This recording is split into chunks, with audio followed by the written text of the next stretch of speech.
bonjour à tous et merci d'être avec nous. On est ici même, Bassin-la-Bouche, ce soir, dans cette émission Parole d'artiste, où on va parler d'un artiste, mais d'un artiste qui chante pas. Oui, c'est très rare d'avoir chez nous, ici, dans cette émission, en tout cas, d'un artiste qui chante pas. Lui, il chante pas, il break, il fait de la danse. Oui, il va nous faire des démonstrations tout à l'heure. Il s'appelle David Diva. Il est avec nous ce soir. Comment il est, David? Il est là, tranquille. Ça va? Merci beaucoup. Un peu en créole. Ah, vas-y, oui, avec plaisir. Ah, d'accord. En tout cas, nous, il est content d'avoir ici avec nous, Bassin-la-Bouche ce soir.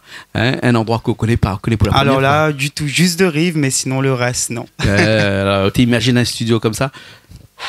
Honnêtement, non. Non, franchement, mais il y a si déjà plein d'invitations. Ouais. Un studio dans le carreau de bois. Alors, David, au nom d'artiste, c'est B-Boy Oui. Zanaka. C'est-à-dire enfants de La danse. la danse. Du break. Du break. Vous faites ça. Pourquoi avoir choisi le break, la danse comme ça? Parce que vous pourrez danser du salsa actuellement, elle est à la mode. Vous pourrez faire même de la danse de salon, hein, ou dans la carrière pour. En tout cas, dans la coiffe aussi, un petit peu pour aussi. Ou vous n'aurez pu faire, par exemple, de la danse classique. Je sais pas. Non, pas de danse classique. Mais pourquoi avoir choisi le break? Alors, déjà, tout simplement, c'est un super moyen d'expression corporelle. Là-dedans, m'y évade à moi beaucoup, ou transpire, ou fatigue, ou C'est un sport avant tout? Non, c'est de l'art pour moi. C'est de l'art. Et aussi, c'est beaucoup physique. Et il y a beaucoup de compétition, voilà. Donc, moi, je suis quelqu'un qui adore la compétition. Mais après, juste pour répondre à ta question, m'y fait un peu tout dans la danse. Beaucoup de danse, m'y fait de l'afro, salsa aussi. Mais le break, il reflète plus ma personnalité dans la danse. Je me retrouve à moi mieux dans cette discipline-là. D'accord. C'est une expression corporelle, vous l'avez dit vous-même tout à l'heure, c'est-à-dire que c'est une façon de s'exprimer, hein, comme ça on Exactement. dit. Hein. Voilà. Et où exprime un déhanchement, où exprime une façon de danser, une façon de se montrer, hein, sur des musiques vastes et variées. On l'a vu sur Internet, par exemple, ou danse sur une reprise de Jaja, hein, par exemple. Hein. Tout à l'heure, nous va voir sur un morceau de l'Indigo, hein, tout à l'heure. Mais cette façon de danser là, l'arrivée quand on était petit, ou bien sinon un petit peu plus tard dans notre jeunesse, ou dans même notre adolescence, ou vraiment plus tard encore là actuellement? Alors je dirais plus dans mon adolescence, parce qu'à un moment m'a eu le choix entre de rester sur le chemin, de traîner, façon de parler, excusez-moi de l'expression, ou d'orienter moi vers une discipline. Et du coup, à partir de là, m'a dit il vaut mieux que m'y prenne ça au sérieux. Et d'ailleurs, c'est un petit message que m'y tiens à faire passer à tous les jeunes qui regardent à nous à la télé. On a toujours le choix dans la vie. Et moi, j'ai choisi cette discipline-là justement pour dégager cette énergie-là. Il y a aussi la boxe, mais le break en particulier. C'est une certaine façon de sortir un petit peu dans une certaine, comment on va dire ça, délinquance? Exactement, ouais. Après, il n'était pas un délinquant forcément, mais il veut dire l'éducation que m'a eu par rapport à maman, papa, elle a bien éduqué moi. Et après, il veut dire, m'a eu le choix à un moment dans mon tête. Voilà. J'ai eu le choix. Et honnêtement, la danse, comme tout sport, comme toute discipline, toujours utiliser ça comme moyen d'évacuation. D'accord. Ce qui nous évite beaucoup. Justement, au moment de papa, comment tu vois que les autres garçons, ils font de la danse, du break, hein, parce que break, il casse le dent. Hein. Exactement. Il casse, hein, donc, c'est comme à la boxe, hein, quand on vieillit, on a des séquelles. Hein. Beaucoup, oui. Exactement. Alors, au moment de papa, comment il voit un petit peu le fait qu'on a fait de la danse comme ça? Au début, honnêtement, maman, si vous regardez moi ce soir, maman, elle me fait déjà un petit salut, un petit bonjour, un petit bonsoir. Au début, ils y croyaient pas trop, en fait. Oui. Ouais. Honnêtement, au début, non, pas trop. Mais après, c'est à travers les voyages, une première fois à la métropole avec la biennale, le lycée, là, maman, elle a commencé à y croire. Et après, du fait qu'elle a vu que je fais de la danse, et à côté, excusez-moi de l'expression, c'est pas d'alcool, pas de ce genre de truc. Il y a une certaine hygiène de vie quand on fait de la danse comme ça? Beaucoup d'hygiène de vie. Après, il y a aussi il y a l'alimentation. l'alimentation, ce qui est primordial, c'est-à-dire que si on veut réussir dans cette discipline, on doit aménager son corps au maximum. Par exemple, même les séances d'ostéopathe, après ce qu'on mange. Il y a beaucoup de trucs à respecter parce que j'ai actuellement j'ai 31 ans, je danse depuis 15 ans. Pour pouvoir garder certaines souplesses et certaines formes, il y a les renforcements musculaires et tout ce qui va avec. Bien sûr, et puis l'hygiène de vie qui va avec. D'ailleurs, on est venu avec un coup de boisson, ou même directement, quand on a dit comme ça, on va boire un coup de l'autre côté là-bas, on a dit comme ça que non, moi j'ai ma boisson. Explique-moi un petit coup la nourriture, comment ça se passe, hein? Il y a une hygiène alimentaire qui est coachée par un nutritionniste, ou bien sinon c'est où qui met en place haute nutrition? Après, ça dépend des danseurs. Ouais. Ça dépend des danseurs. Moi, par exemple... Parce qu'on danse au haut niveau, on va dire. Oui. Ouais. Donc, on est obligé de faire attention à ce qu'on mange. Exactement. Après, moi, personnellement, dans mon cas, c'est vraiment réparti à les repas. C'est-à-dire que, par exemple, si je connais que ce midi, je mange un petit peu gras, le soir, je vais manger léger. Et par exemple, de l'eau, je ne sais pas si je vais faire une pub ou pas. Tu peux. D'accord. C'est plus l'eau vitale qui est conseillée pour les danseurs. Mais après, attention, il y a quand même des danseurs qui ont quand même pas mal de masse, mais dans la discipline qui assure. Après, c'est la morphologie de chacun, en fait. C'est selon la personne et selon son envie aussi. Mais effectivement, l'hygiène joue beaucoup. D'accord. Alors, David, ma question va te paraître un petit peu idiot ou, je sais pas, de première nature comme ça, mais quand on danse, on a l'impression de se faire respecter des autres, en tout cas de la population qui nous entoure. Oui et non. Au fait, la danse, c'est une façon aussi de se faire démarquer. Est-ce que c'est une expression un peu plus personnelle que expressive, c'est-à-dire que vis-à-vis des autres, est-ce qu'on a l'impression que quand les autres te regardent, ils ont un certain respect pour toi? En général, c'est toujours impressionnant pour les gens qui sont dans la discipline et qui ne sont pas dans la discipline. Mais après, je dirais que en général, la danse, c'est quelque chose de plus personnel et plus profond, en fait. Moi, comme je dis toujours, quand on danse, autant qu'on danse avec le corps, mais autant avec l'esprit. Mais je dirais que après, pour les gens, en général, qui ne savent pas, ils sont toujours impressionnés. Et ici, à La Réunion, si tu danses du break, grand longtemps, ça a dit, maman est là pour la TS, hein? On va venir un petit peu plus sur la technique du break, parce que franchement, j'avais l'impression de croire que le break était disparu, enterré, que ici à La Réunion en tout cas, on n'en parlait plus.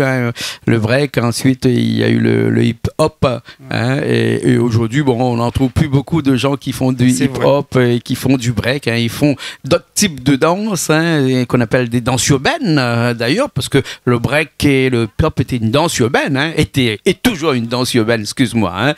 Sauf qu'on ne marche plus avec le radiocassette sur l'épaule, mais on a d'autres moyens d'expression ici. Pourquoi avoir voulu perdurer cette danse qui est le break comme ça? C'est pour faire en sorte que les jeunes s'accoutument un petit peu à ça, connaissent un petit peu? Déjà, juste pour revenir sur ce que tu viens de dire, déjà, il y a pas mal d'artistes, il y a pas mal de danseurs à La Réunion dans la catégorie break. D'ailleurs, il y a une compétition là, le 18 décembre au port, à Fanfare. Big Up Run Connection. Ça sera un battle de villes. Toutes les villes de La Réunion, du moins toutes les personnes qui participent, vont s'affronter. Et moi, je participerai personnellement pour défendre Sainte-Marie. Mais après, moi, personnellement, si je continue aujourd'hui, à l'heure actuelle, dans le break, c'est parce que je me dis dans ma tête qu'il y a des jeunes qui nous regardent. Ça pourrait être demain pour eux un exemple, quelque chose à suivre. Au lieu de, parce qu'ils ont souvent rien à faire, parce que souvent dans des quartiers, malheureusement, il n'y a pas grand-chose, il n'y a pas d'animation. Et d'ailleurs, juste un petit truc, je tiens aussi à faire un big up à un pote à moi, d'ailleurs, il est là aussi, Mathias Dassault. Lui, qui est là, qui est là-bas, qui nous regarde là. Voilà, c'est le président d'association des mouvements des jeunes de Sainte-Marie. D'ailleurs, il m'accompagne beaucoup dans tous mes projets, on se suit mutuellement. Et aussi les jeunes de Sainte-Marie. Après, c'est grâce à ce genre de personnes-là qui arrivent aussi à, à faire un petit peu rebondir les talents de chaque personne qu'il y a dans des quartiers. Je parle pour Sainte-Marie, Mais je parle en général. Mais en tout cas, moi, me concernant personnellement, le break restera toujours un moyen d'évacuation et une expression corporelle. D'accord, d'accord, d'accord. On va te voir tout de suite à l'œuvre là, hein, à l'extérieur, de l'autre côté. Richard a préparé les caméras pour aller te filmer de l'autre côté sur une chanson d'Indigo. Hein, et le titre c'est Afrique and Mada. Afrique et Madagascar. Afrique et Madagascar, excuse-moi de t'interrompre. Oui. Juste un petit truc, je tiens à préciser que c'est du Maloya. C'est pas une chanson break que j'ai choisie justement pour danser dessus dans un instant. Mais c'est pour rester dans la localité. Dans la localité, et aussi c'est un message fort que je tiens à faire passer aux danseurs de la Réunion que qu'importe de notre style, qu'importe de la musique qu'on choisit, c'est toujours ce qu'on veut transmettre au public qui compte. Et ça, à travers qu'importe la musique. Tu peux briquer sur n'importe quelle musique. Voilà, exactement. Matin Luc Donna et matin Diavoulana, Anno Breaké, même Lana Cheveux et tout, on a encore. Parce que na 3 ans de cela, avait plus cheveux d'un milieu de la tête. Ah ouais, parce que danse sur la tête aussi. Hein. Ouais, la main voilà. On va t'écouter tout de suite et tout de suite après, on va revenir et on va parler un petit peu de la technique et on va parler un petit peu de la compétition, si tu veux bien. Avec plaisir. D'accord. On y va tout de suite. À vous. Les bons, allez, à tout de suite.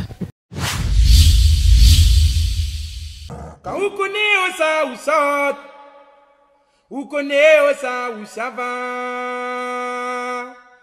Moi, les dans la Réunion, au Sanana, toute bonne nation, on me l'a grandi dans le Maloya, on me l'a grandi dans le Cabaret. Pour ça, je dis, m'a de bon Dieu. Pour ça, je dis, m'a bon Dieu. Où t'es mon tante, tu sautes. African Mada. Eh, Gaïa, mon anali saute. African Mada. Pour moi, bon Dieu, bon Dieu, la bon Dieu. Ah, bon Dieu, bon Dieu. African Mada. Mon projet, quand lui, c'est rayonné. African Mada.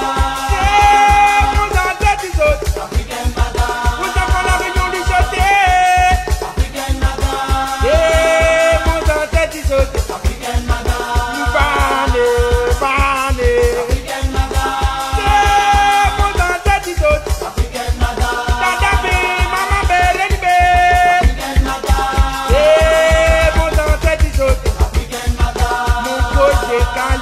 Rayonner. Et devant la réunion du saute. Bané. Et mon tante du saute. Vous devant la réunion du saute. Eh ben on est là, ici, avec David. David Iva, hein, B-Boy Zanaka.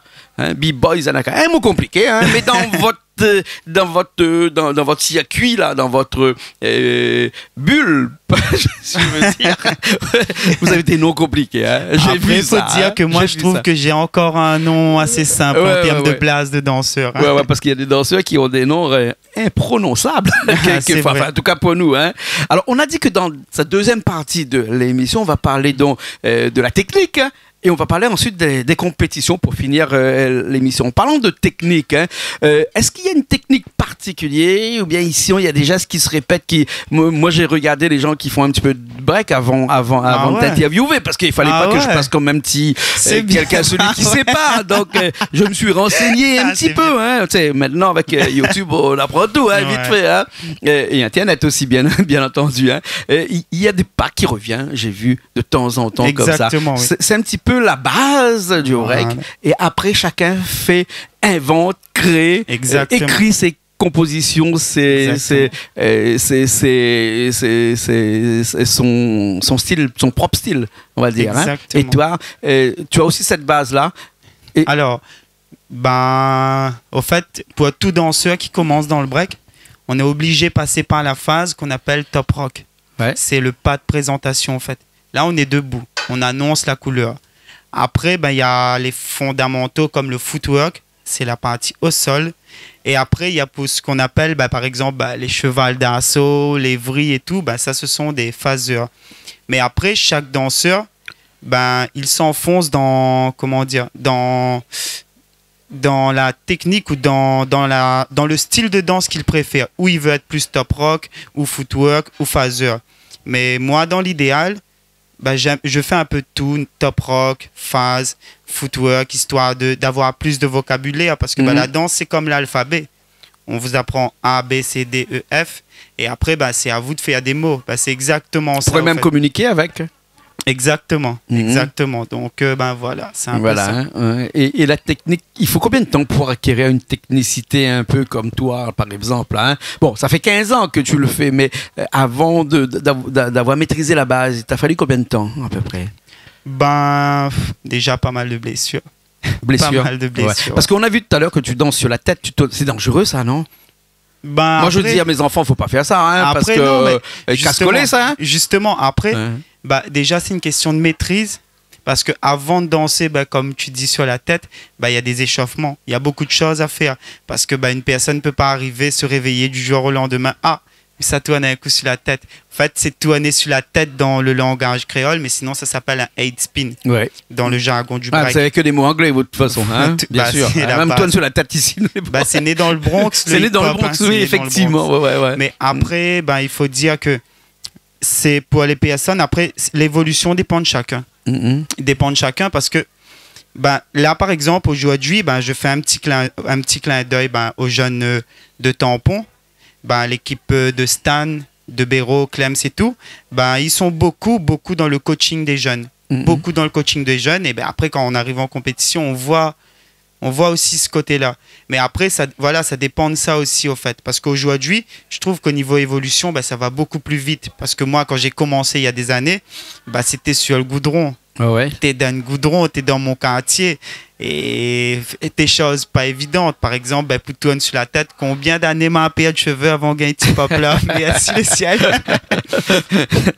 Ouais. David, on va passer à quelque chose de très important, hein, pour finir l'émission, des compétitions. Hein, des compétitions, c'est très réglementé, c'est-à-dire que dans la compétition, il y a vraiment des stades pour arriver jusqu'à le summum, hein, c'est-à-dire, est-ce qu'il existe un champion du monde, par exemple, de la breakdance?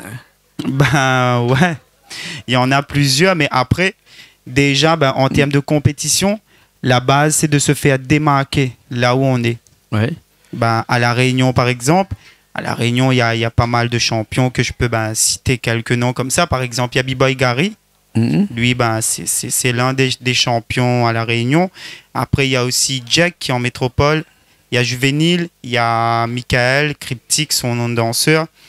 Et il y a les jumeaux aussi, originaires de Saint-André. Là, d'ailleurs, ils sont en métropole. Un petit big up à eux. Et plein d'autres danseurs que j'oublie ce soir. Mais après, sinon, le rêve de tout danseur individuel, c'est de se retrouver sur la scène du Red Bull BC One. Ouais. Arriver ça, c'est là, le top de top. Voilà, Ça, un danseur, quand il arrive au Red Bull BC One, dans sa tête, il a tout gagné. Ouais. Tout gagné, façon de parler, il a gravi tous les échelons. Ça, c'est le summum du potentiel, le Red Bull BC One. Tu te classes comment ici à La Réunion d'un point de vue, si on devait comparer par rapport aux autres personnes qui sont à La Réunion, tu es dans quel niveau, tu es à quel stade?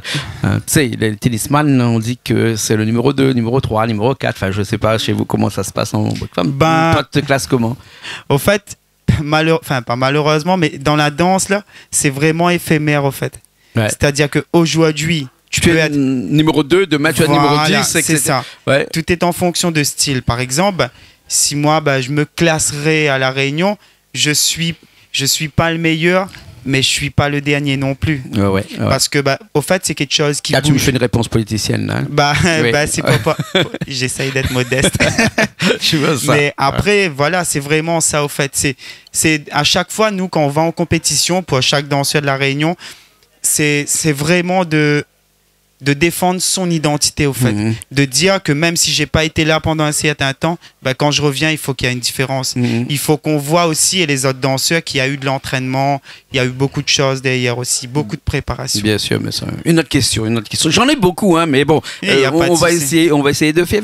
La musique, c'est toi qui choisis ou bien sinon c'est quelquefois imposé dans des compétitions, par exemple? La musique, c'est imposé. C'est imposé un battle de break. On ne sait jamais sur quoi on va tomber. Mais ça reste toujours du break beat. je peux pas vous faire le battement, j'arrive pas à faire du beatbox. Ça n'a pas fait honte à moi, t'es là tout de suite. Là.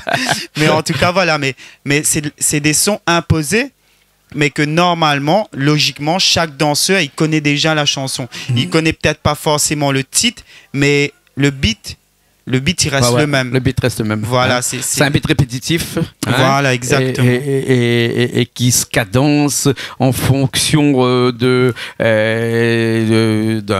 comment on va dire ça, comme un bitrate, c'est-à-dire il y a des rapides, il y a des lents, il y a des moins lents. Et quand tu fais une compétition, tu sais pas si ça va être rapide, lent ou moins lent. Donc il faut que tu t'adaptes ton corps en fonction de ça. Hein. Mais c'est assez rythmé. Ouais. Le break, c'est assez rythmé. Donc, logiquement, tu pourrais aller sur un petit son un petit peu... Tout à l'heure, tu nous as fait un son qui n'était pas très rythmé, parce qu'avec Indigo, par exemple, c'était plus cool. Hein. C'était vraiment... Après, c'est vraiment un beat un peu spécial, si j'ose dire. Ouais. Mais après, pour parler, comme tout à l'heure, tu avais dit le hip-hop. Au fait, le hip-hop, c'est vraiment un regroupement de tous les danses en général. Dans le hip-hop, tu as du lock, du break, du popping, c'est vraiment un ensemble. Tu parles du chinois là, tu sais. Hein. Je dis toujours, ça peut toujours servir, on ne sait jamais. Bon, si vous voulez, il suffit d'aller chercher, vous allez trouver. Hein, voilà. Après, peut-être que, je sais pas, demain matin, il peut voir un coup à la télé ou à Monsieur Coindin pour danser, pour sortir un main. On ne sait jamais. C'est pas impossible, hein, parce que avec moi, tout est possible. Hein. D'ailleurs, tu as vu, depuis 2 jours, je me suis mis au breakdance. En tout cas, sur papier. Hein. Sur papier pour l'instant. Hein.